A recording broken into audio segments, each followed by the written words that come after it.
And welcome back here to Cavaliers Corner. I'm your host, Moe Khan, for episode 3 of the one-on-one chat sessions that I'll have with all the coaches and players that we'll see throughout this time with Champlain Athletics. And this week with me for this one-on-one chat is the head coach for the men's and women's badminton team at Champlain College, Coach Eric Newton. Coach, how you been? Been okay, Mo. Thanks for having me. All right, Coach, let's dive into it now. How has the morale been with you with COVID pretty much handcuffing all of Sage Up Sports this year across the board? Yeah, it's been, I think anyone who says they've been having a good time with it is not necessarily telling the truth. It's been obviously difficult. I mean, just trying to keep the athletes and keep ourselves into it and motivated and, ready for if and when a season starts up again. It's been a challenge for sure, but I think we've done a pretty decent job. How's the morale with your players? I know it's tough because, again, a lot of these athletes are also students as well, and trying to navigate through the murky waters of COVID isn't easy, but how's that morale been with the team so far? I think they're doing pretty well. They're hanging in there pretty good. I mean, CEGEP students in particular, I think, are a segment of the population that's had a difficult time of it. Basically because they have to be in front of their computers all day for their classes, and many of them are at home alone all day long. So the fact that the coaches, we keep in touch with the athletes, in my case on a daily basis, it's a big help to them.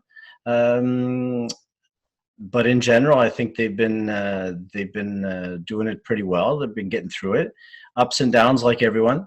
Mm-hmm. But in general, they're doing okay.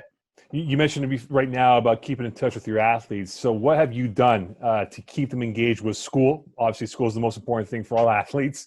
But most importantly, though, because of no physical exercise, how are you keeping this team engaged on the sport and focusing on having great grades for the semester? Yeah, we're in the badminton program. We're pretty lucky. I mean, the grades are honestly excellent. These guys are fabulous students. So luckily we've been pretty good with the school side of it, with marks and everything. Keeping the kids engaged physically obviously is a challenge. You recommend that they do all kinds of different activities when they can, but we've also been doing actually Zoom workouts with them online with a physical trainer. So that's been going pretty well, and I think they look forward to it really a lot every time it comes around.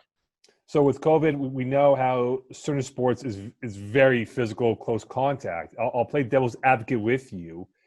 In the context that we're in, if badminton were to be allowed to play, given that there is distance with opponents on the courts, could this sport be able to function in a COVID world that we're in right now? Yeah, we're kind of lucky with our sport. I mean, it's not a sport where there's necessarily physical contact. We do play in doubles, so there is a possibility of two players being close to each other on one side of the court, but even that, it's not such a big obstacle. I mean, in the COVID world, badminton actually can and is surviving. The general public right now is still allowed to play badminton in most public facilities, and court occupancy in these centers is at 100%. So people are playing. The athletes are, for lack of a better term, they're chomping at the bit to get back into the gym. And that's actually something that's going to happen this week. So, that's awesome. Yeah, thanks to the school and all the measures that have been put in place and everything, we're going to be able to get back in and practice this week for the first time in many weeks. Without going into too much detail, obviously I know it's still that unknown for the winter semester coming up in 5-6 weeks from now. Do you have a sense that maybe there could be a badminton season that could be played amongst the CEGEP schools, if not regionally speaking, within the area of Montreal and South Shore? I think it's going to be difficult. I want to be as optimistic as I can, and badminton in a singles setting is very, very safe because you do have that physical distancing inherent to the game. But to actually get multiple schools and multiple players together for a competition type of atmosphere, even with heavy modification to the format and things like that, I'm not convinced it would be the safest thing to do. Fair enough. In terms of recruiting, because we know it's the lifeline for all academic programs that try to recruit kids to the school, how has that been going for you, and the fact that in a COVID world, prospective kids can't come to the school to physically see how it is in that environment of what Champlain's like, for that matter? Yeah, I think in badminton, I think it's a little bit less not important, but maybe a little bit less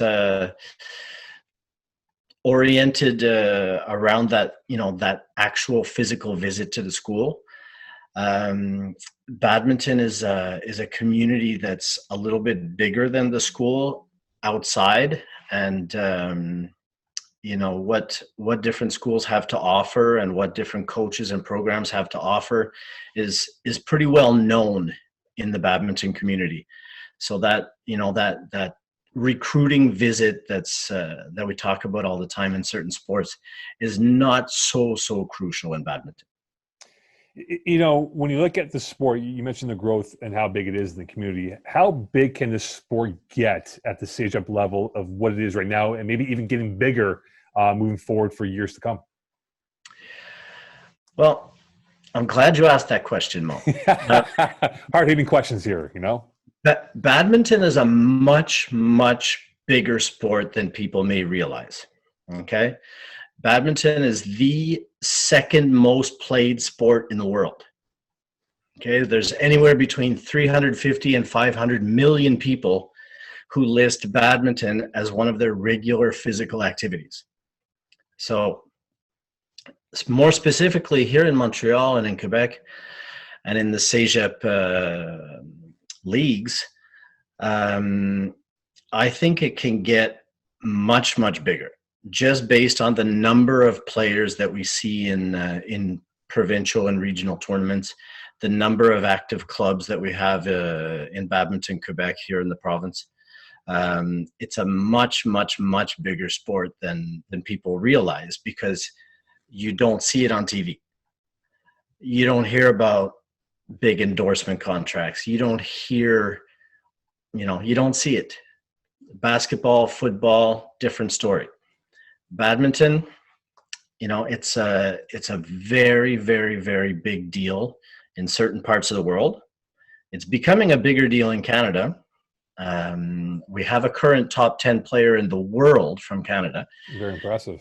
Yeah. So, but again, nobody knows who she is.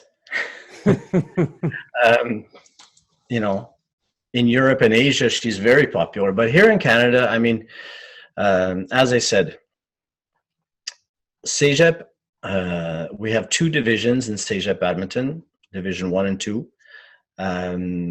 And again, I think absolutely every, how can I say? I shouldn't say every CEGEP, but many more CEGEPs could have badminton teams. The player pool is there for sure. Us at Champlain, I had somewhere between 35 and 40 kids try out for the team. How many kids did you cut from the roster? I kept 13 players. So in theory, you could have easily had 3 other teams, more or less. Yeah. So it's very popular. A lot of times schools are victims of logistics. There's just not enough time in their facilities. Right. So, with ample time, with ample facilities, things like that, badminton could be very popular. Finally, Coach, to wrap it up with you, looking forward now in the COVID world that we're in as we speak, what do you forecast? Are we seeing maybe spring, if not next fall, that we'll see badminton back to hopefully being normal and having competitions and tournaments all throughout the course of the season? Yeah, again, good question. I mean, I don't have my crystal ball with me right now, so but no, I think for the winter session, I think we need to put that to the side right now. For spring, again, I would say doubtful. For next fall, I would think we'd be pretty much back to full competitions. Now, Coach, I might need to borrow you in May, June, and maybe July because look, my family, they play badminton quite a bit. Yeah. All right. In England, they're terrible badminton players. So I need to get back into badminton shape. So when I represent Canada going overseas to the UK in July for hopefully my niece's wedding, that I can crush their souls and tell them that Canada is the fertile ground for badminton athletes. Not a problem. You let me know when. Coach, thank you so much for joining us here on Cavaliers Corner. Look forward to it. Hopefully we'll cross paths sooner than later post-COVID. For sure. And hopefully we'll get to broadcast a few of the badminton events that you'll have at Champlain. Absolutely. That'd be great. Absolutely, Coach. Coach, have a great holiday. We'll speak to each other sooner than later. Take care. Thank you very much.